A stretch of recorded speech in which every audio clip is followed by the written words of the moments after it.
Good morning, everybody. I'm Tricia Paoletta, the chair of the World Radio Communications Conference Advisory Committee. I'm opening up our third meeting of the WAC for this cycle. It's my pleasure to welcome to our meeting today Acting Chairwoman Jessica Rosenworcel. We're delighted she can join us for this meeting. Of course, she needs no introduction since she's been a leader on spectrum policy for years at the Commission and been a big proponent of efficient spectrum use and innovative ways to share spectrum and across a range of services. So we're delighted that she can join us, and we look forward to hearing her wisdom here to guide us on our work. Thank you, Madam Chair. Good morning. Thank you, Tricia and Brian, and thank you for the opportunity to really just share a few thoughts at the beginning of this meeting. I want to start by congratulating all of you for completing the 2019 World Radio Communication Conference, which wasn't that long ago, in the before days when we met in person. You dealt with all these important issues on your agenda, and you overcame a lot of challenges, both at home and abroad. And most remarkably, you came right back here for more.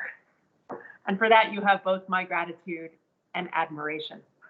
So now we are here to set the framework for an important debate to take place between now and the next World Radio Communication Conference about how the world will allocate spectrum. So individually, you are here representing a particular company or group's interest, but together you will develop recommendations to advance our nation's international leadership in the next generation of terrestrial and space-based services.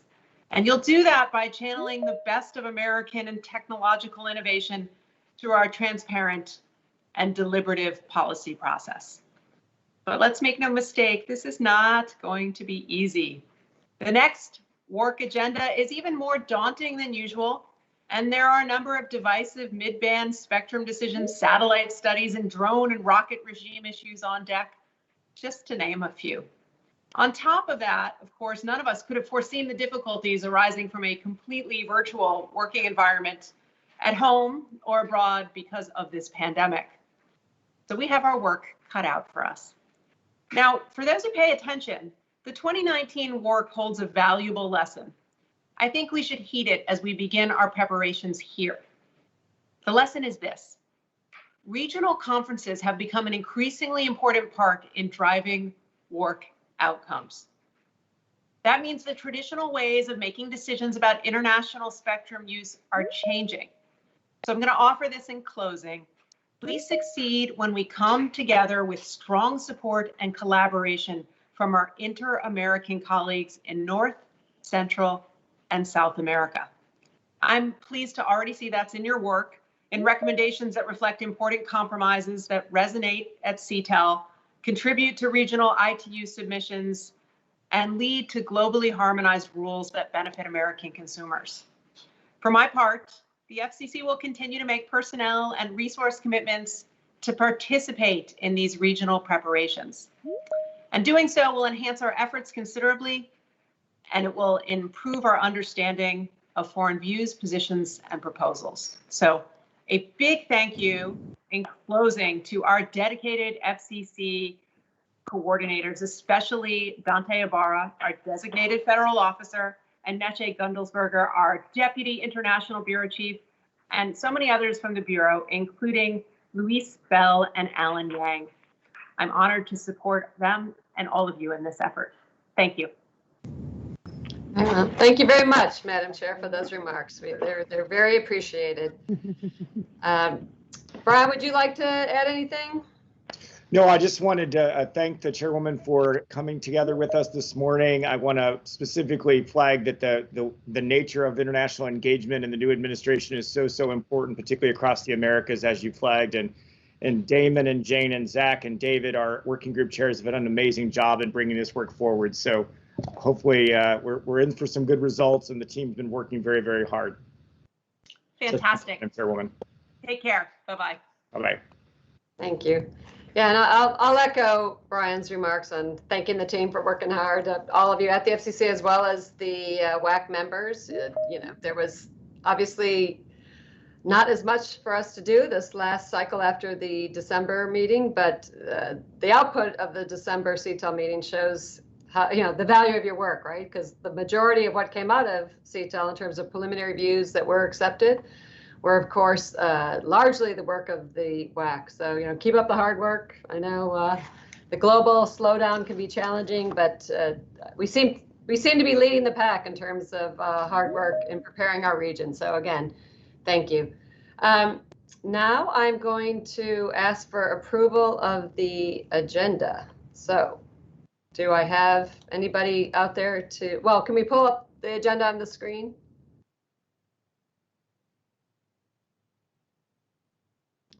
Okay, here it is. I think it's been circulated earlier as well. Do I have anyone to second the approval of the agenda?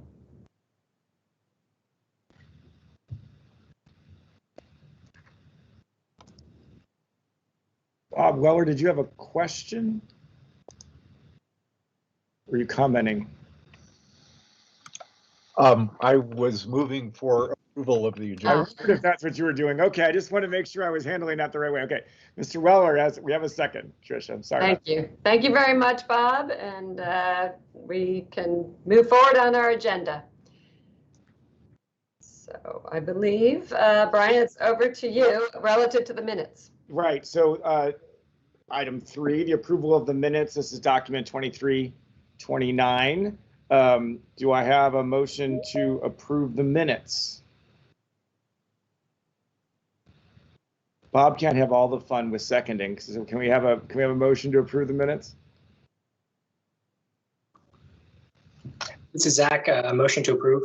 Excellent. Thank you, Zach. A second? Jane, I'll second. Excellent. All those in favor? Aye. Anyone opposed? The ayes have it, and the minutes are adopted. Turn it over to Tricia for number 4.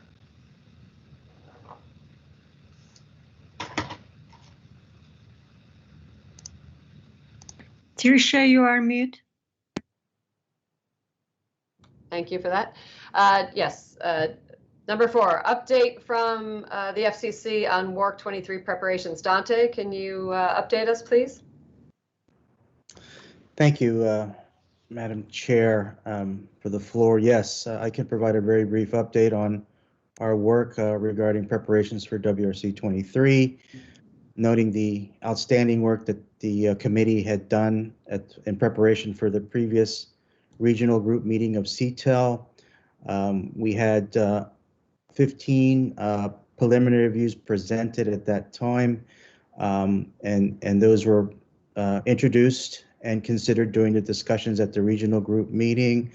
There's clearly further work to be done on a few other agenda items. As you know, we have some points today to discuss, but I think overall the committee has done an excellent job with putting those preliminary reviews out there to the regional group.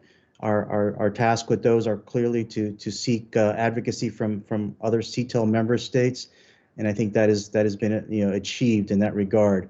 We're certainly getting interest in what we're putting out there, and it's good to be more or less, as you said, out there first, putting our information out there, our views out there, and I think that's very helpful. In preparation going forward for the next CTEL meeting, and we'll discuss the scheduling of that later in your agenda, Madam Chair, we will clearly have some recommendation on your agenda to consider, but noting that we also have a second meeting this year of the regional group of CTEL in August.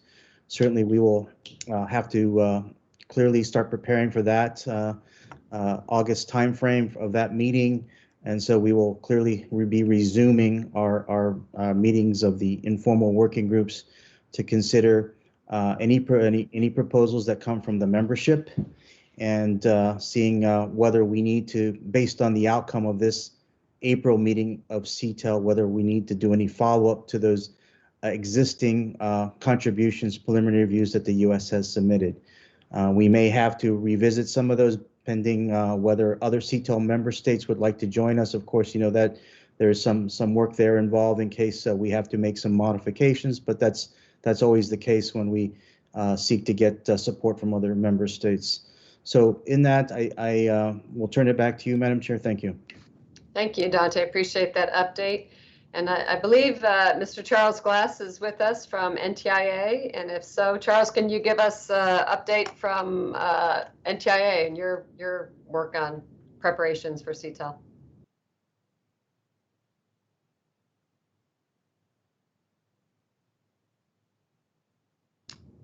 I think I saw Charles on, and if so, I can't hear you, Charles. Are you? So we have to unmute him. Let him, yeah, we have to unmute him. Thank you. Okay.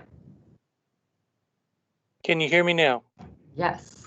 Okay, excellent. So thank you very much, Madam Chair, and good morning to everyone. On the federal side, we have continued our work. We have 3 new preliminary views we're getting ready to send over to the FCC here shortly, and that is on agenda items 1.12 for spaceborne radar sounders at 45 megahertz, agenda item 9.1 topic A on space weather sensors, and agenda item 9.1 topic D on protection of ESS passive sensors operating in the 36 to 37 gigahertz band. So we will get those over to the FCC shortly. It has been a couple of months since we have had any new PVs developed within the RCS. At this point, I do not expect that we will likely have any new PVs to come over to the WAC for consideration. So we will continue our reconciliation efforts with Dante. And I would expect that we will start turning our efforts over to development of proposals at this point.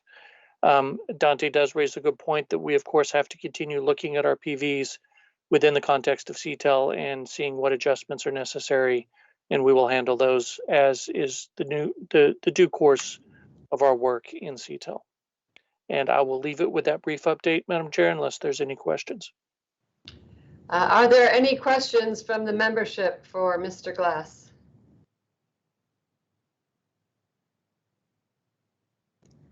I don't see any hands being raised or anything on the chat. So thank you very much, Charles, for that update. That's interesting to hear, and we'll look forward to seeing the preliminary views when they come over to the FCC.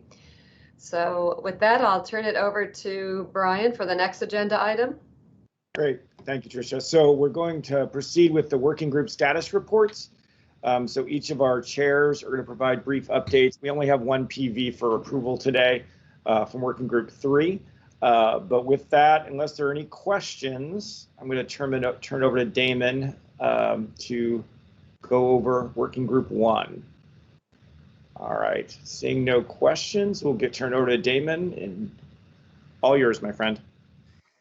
Good morning, everyone, and thank you, Brian. So IWG1 had 1 meeting this cycle.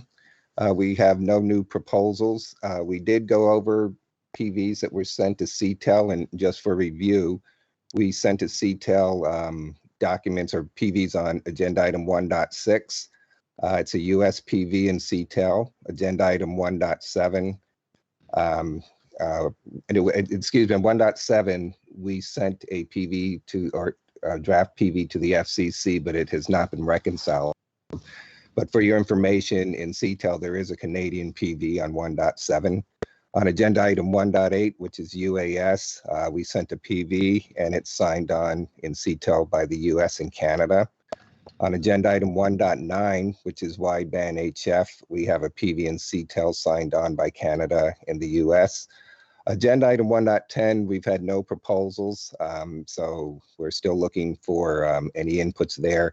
And finally, on agenda item 1.11, on additional GMDSS satellite provider, we sent a PV to CTEL, which is signed on by the USA at this time. So with that, Brian, I send it back to you. Thank you. Great. Any questions for Damon? All righty, hearing none, we'll turn it over to working group 2 in terrestrial services and the terrific Jane.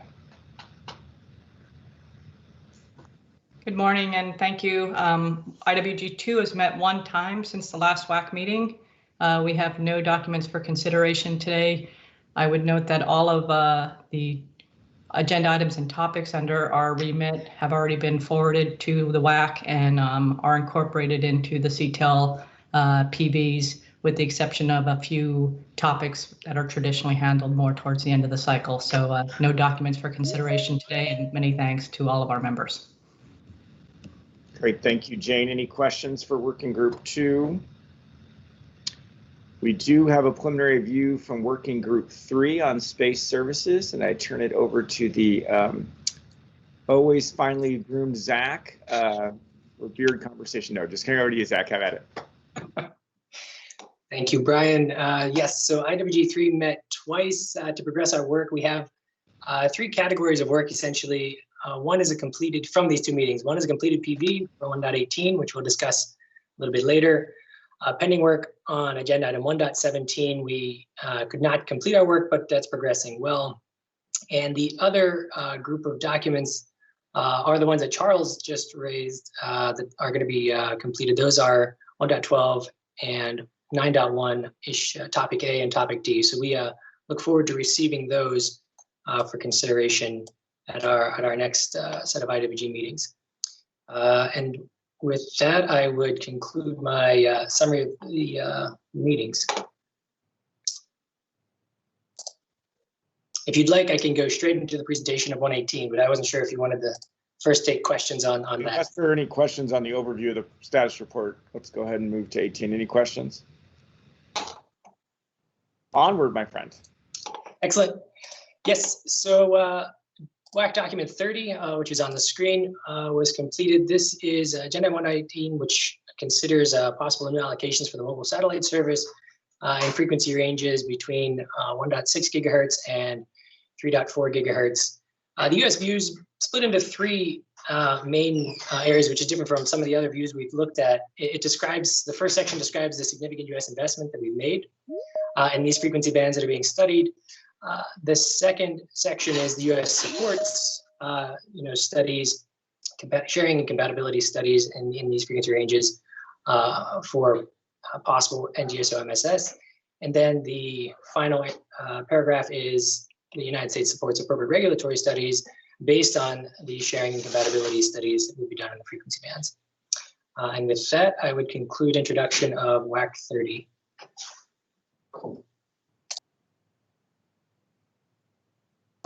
Any comments on the PV?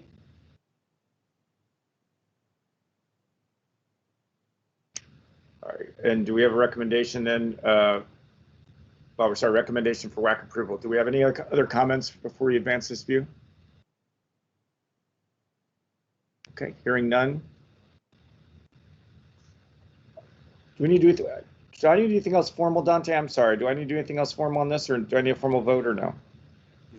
Just since there doesn't seem to be any comments, Brian, we can seek approval of it if there are. Okay. If there's a motion to approve. Sorry, I need a motion to approve. Yeah, this is Zach. I had a motion to approve. Okay. Do I have a second? I'll second it. All right, all those in favor? Signify by aye. Anyone opposed? All right, no oppositions, so we can forward the preliminary review. Thank you, Dante. Last but not least, and thank you, Zach, for that. Appreciate it. Finally, we'll turn it over. There is Don Jansky raising hand. Okay, I think he was trying to second, but let's open him up.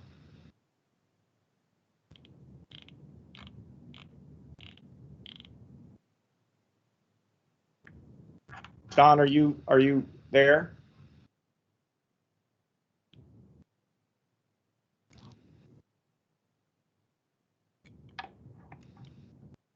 I don't know where he went, Neshe. I think he looks like he's still muted. Can we unmute him? He should be able to unmute himself. Oh, He can unmute himself, yes. Lower my hand, sorry. Can you hear me? now we can. Okay. I raised my hand to second the proposal, Zach's proposal, and then it was already done, so I was lowering it. All right, very good. That's what I thought was happening, but Neshe's right to call us on that to make sure that there wasn't something else going on. So thank you, Don. We appreciate it. You're welcome. All right, with that, thank you, Zach, and we will turn now to Mr. Goldman. Hi. So IWG4 has had one meeting since the last update, and we do not have any documents for consideration today, but we are looking forward to accelerating our work going forward. Very good. Any questions for David on Working Group 4 regulatory issues?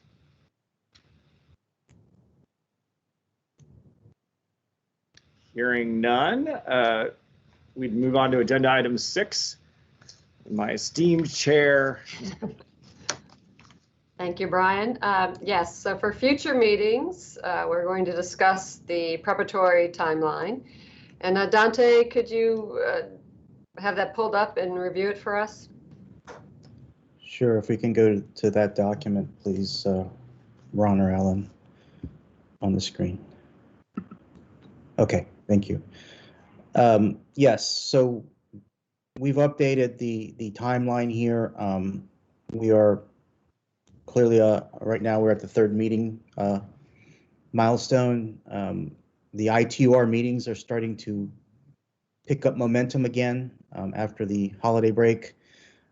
We have a number of study groups meeting. So I am sure that, for example, the output of study group 4, working parties may have some information or possibly some technical discussions that may help formulate some of the work in each of the, or at least in the IWG and possibly IWG4 arenas.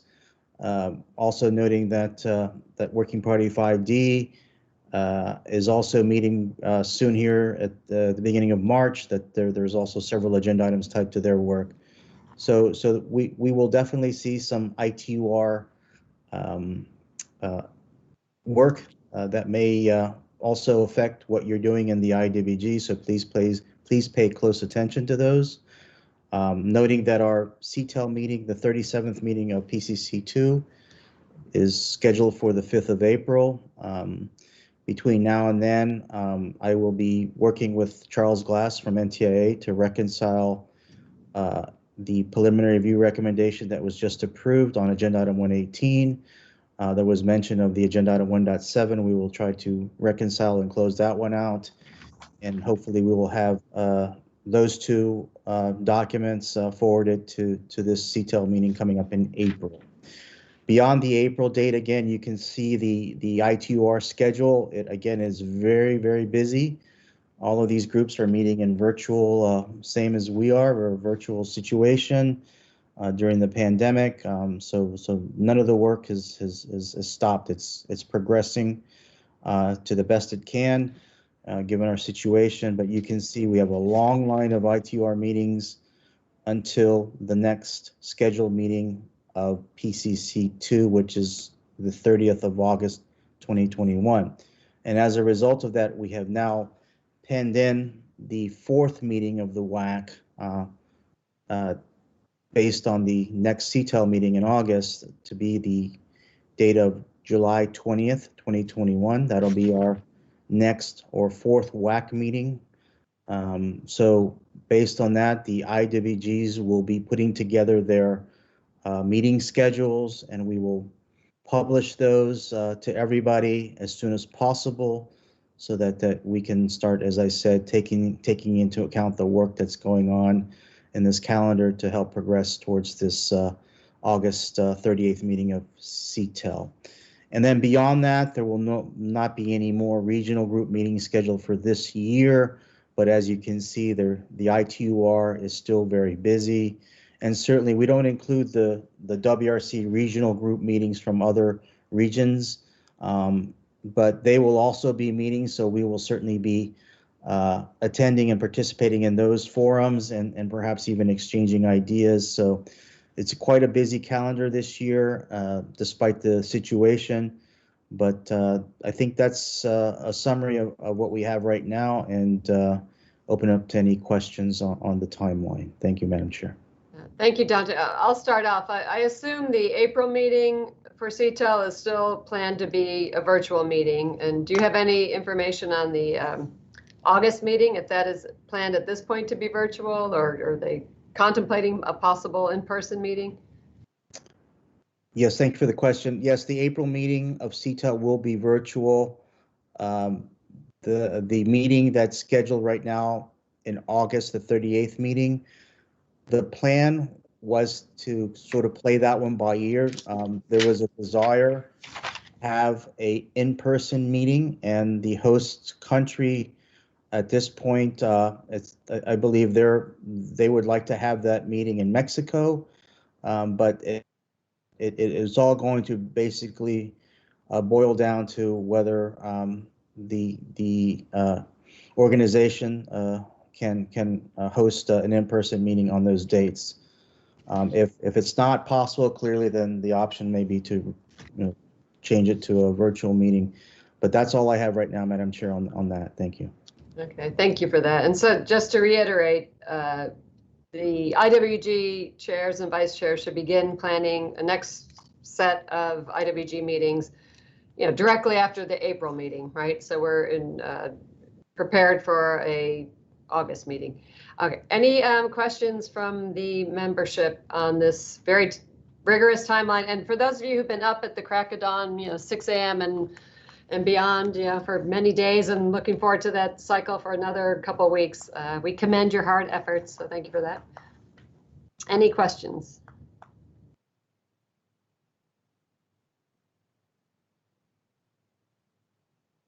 All right, well, I have a follow-up question. Has the ITU suggested when they might be coming back into in-person meetings, or again, is it all dependent on availability of vaccines and what have you in a critical number of countries? Any guidance from the ITU? Yes, thank you for that question, Madam Chair. The ITU has indicated to us, I think from a broader schedule perspective, they're still planning to stick to the WRC-23 dates. So there hasn't been any change with those. As far as getting to your immediate question about in-person meetings at the ITU, the earliest that they had indicated to us that we may have in-person meeting is probably not until 2022, the year 2022. And that also mainly depends on, clearly, since the ITU is comprised of administrations, and whether those administrations are able to participate in person, given the current situation with the pandemic. But that was at least what we've heard at a recent meeting with the ITUR chairs and vice chairs of the radio sector. That was the message that was given by the director of the Radio Bureau, that certainly if meetings can be held earlier than then certainly they will try to accommodate. But it's probably realistically not until 2022. And also we have to take into account that in 2022 the ITU will start demolishing its part of its headquarters to rebuild some new buildings. So that also may affect the ability to meet in person in Geneva. They may need to find alternative locations for meetings. So it just compounds the overall issue of having meetings there. All right. Well, thank you for that update. That's helpful to those of us looking out on the future. I don't see any questions on the timeline or Dante's answer, so I will turn it over to Brian for other business, the seventh item on our agenda. Right. So the only line item here is to remind everyone to send an email to WRC-23@fcc.gov to confirm your attendance at today's meeting, so that we have accurate records of all that. That's super important as we move forward through this process. Do we have any more questions or comments from the floor? If not, Madam Chairwoman, do you have any additional comments before we close? Well, something just popped up. What is this? Oh, I don't know. It's like hot off the wire here. What is the email? Can you repeat the email for attendance, please? Oh, I'm sorry. Sure. WRC-23@fcc.gov. Thank you, Brian. Okay, and I think with that, and it is on the chat if folks need to look at that again, but with that, I believe I will close the meeting. Thank you all for attending, and have a great rest of the sunny day we've been given. Excellent. Thanks to everyone for a very efficient process today. Have a great rest of your week.